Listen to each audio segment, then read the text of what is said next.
to occur.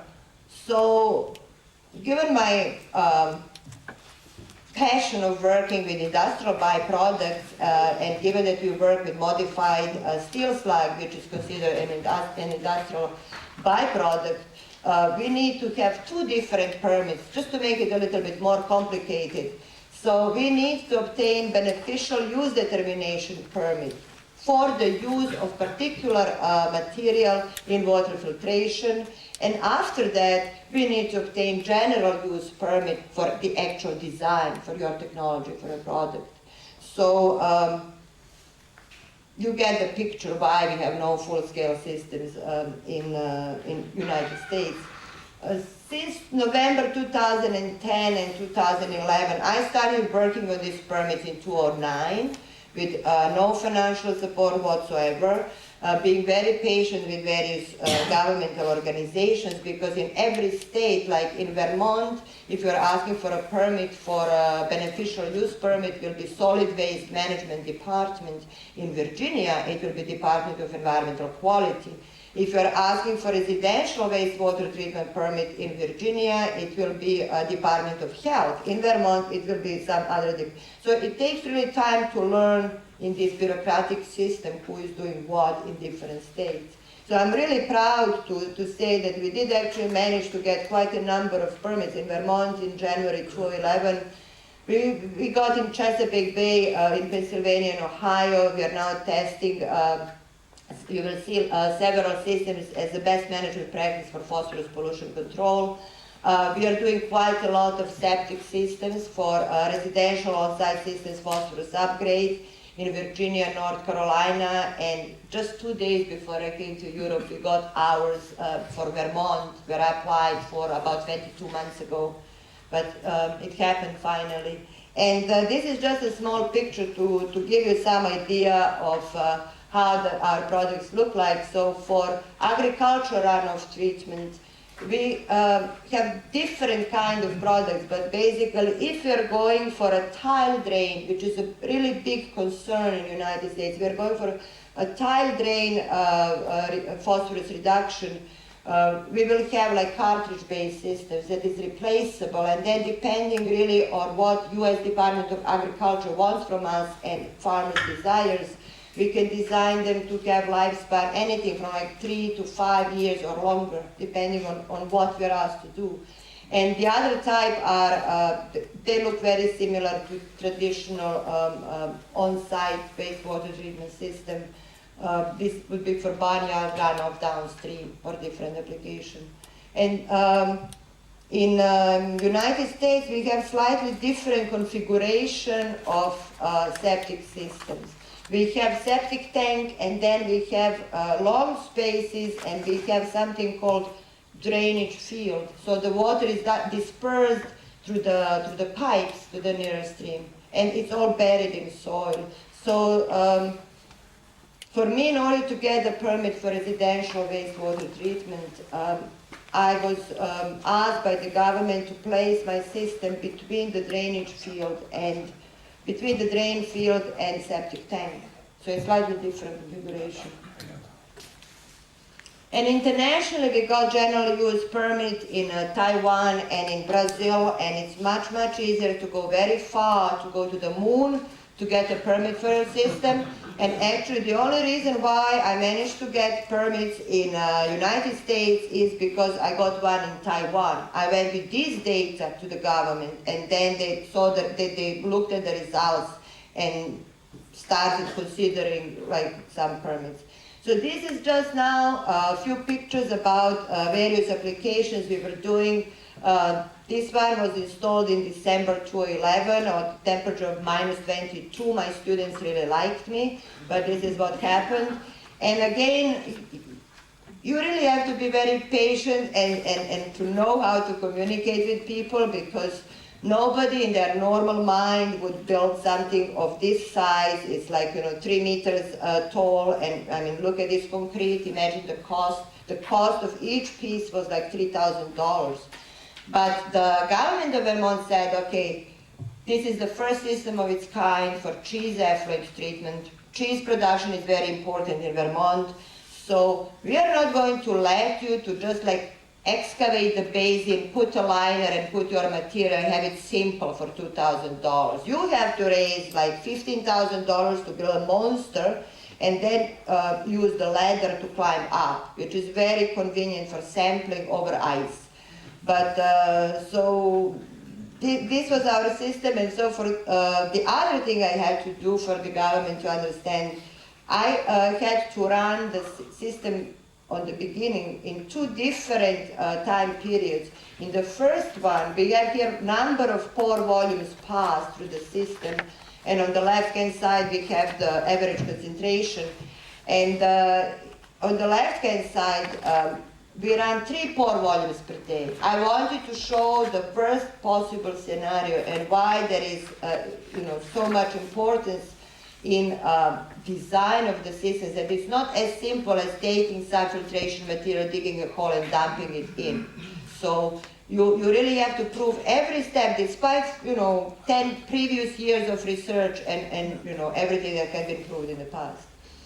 And so on the left-hand side we have phosphorus, on the right-hand side we have total suspended solids. And basically when we started running material at 1.5 pore volume per day, what the system was designed for, we had quite nice reduction. As you can see here, this is total phosphorus removal efficiency. So this is the first period, this is the second period, and this is just the average for this system.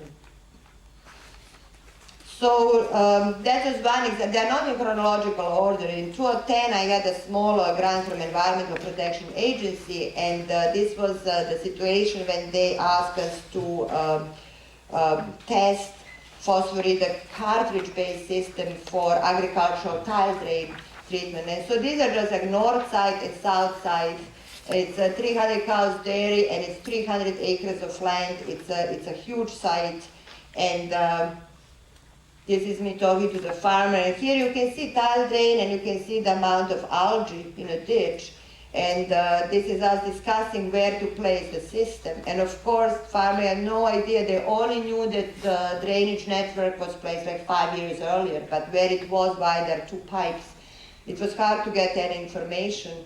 So what we did, we joined the 2 tile drains together, and we had water control retention structure. We had a small cartridge system, automatic flow control measurements, and we monitored the performance of this system over a year. In addition, we also had to pay independent monitoring in the private laboratory of all influent and effluent samples to show that there was no leachate from steel slag.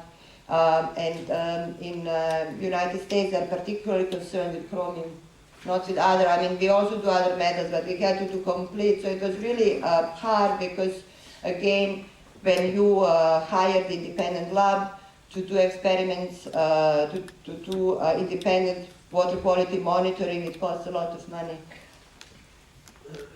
And here I just selected to show, our spring storm events. This is spring of 2010, so it's just 10 storm events. We had a terribly rainy season. Actually, that later in the summer we had Hurricane Irene pass through Vermont, and we had a lot of damage. But this is just 10 storm events. And the thing I wanted to point out here is,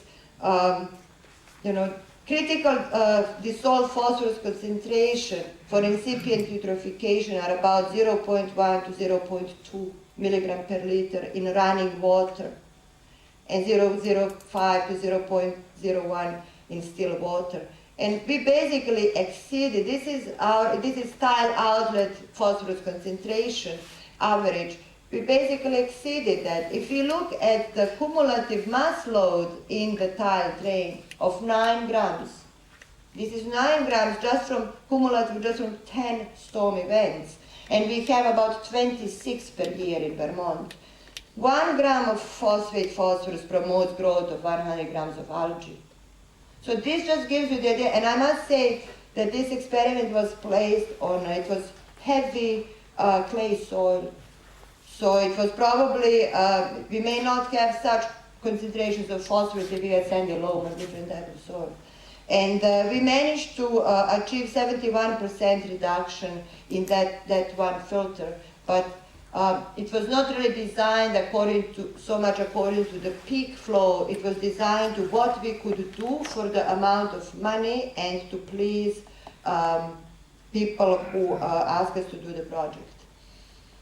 So these are just examples. We are planning installation in fall 2012 as an upgrade for a small-scale wastewater treatment plant, 25,000 gallons per day for a village of Cabot in Vermont. And this is where the location of our filter will be. So we are going to, I wanted to show here, it's a very good place to show, like there are two lines from which wastewater is coming out, and we will, they will continue to add salts of iron in one line, and in other one we will not apply any chemicals, so that we can compare what phosphoridec filter can do and how much cost savings we can make for the wastewater treatment facility. This was the stormwater treatment installed as an upgrade for a retention pond in Virginia in Loudoun County, and it was installed in 2008, but we and they wanted me to have a combination of low and high marsh and 2 filters. Unfortunately, we could never obtain money for water quality monitoring for this site, so we just have some grub samples because it was impossible to continue monitoring. This is the system that shows my great dedication. You cannot see here, but I had my right hand in cast last year. I had a difficult surgery, and the U.S. Department of Agriculture called me to install a filter. I had a chance to install the filter on a golf course, Royal Golf Course in Columbus, Ohio. So I went with my hand in cast there, and with the left hand build this filter, and but I had to do that. I would never design filter in such, it was 4 centimeter diameter pipe, okay. Nobody in their normal mind would do this, but like I had that one chance, and I said, okay, let us see what will happen. And this is just a replicate, and apparently it was reduced by 60% phosphorus, dissolved phosphorus in solids over summer of 2011, so they called me up for a new project for agricultural tile drainage. And so apart from Lake Champlain, we are spreading projects now in Chesapeake Bay, which is the largest estuary in the United States, and it's bordered by 7 states, New York, Pennsylvania, New Jersey, Delaware, Maryland, Virginia, and North Carolina. And one thing that could help us a lot with working on phosphorus removal technologies in the States is the fact that in 2011, President Obama issued a presidential executive order to clean Chesapeake Bay. So he obliges all governments of these 7 states to do something about phosphorus reduction.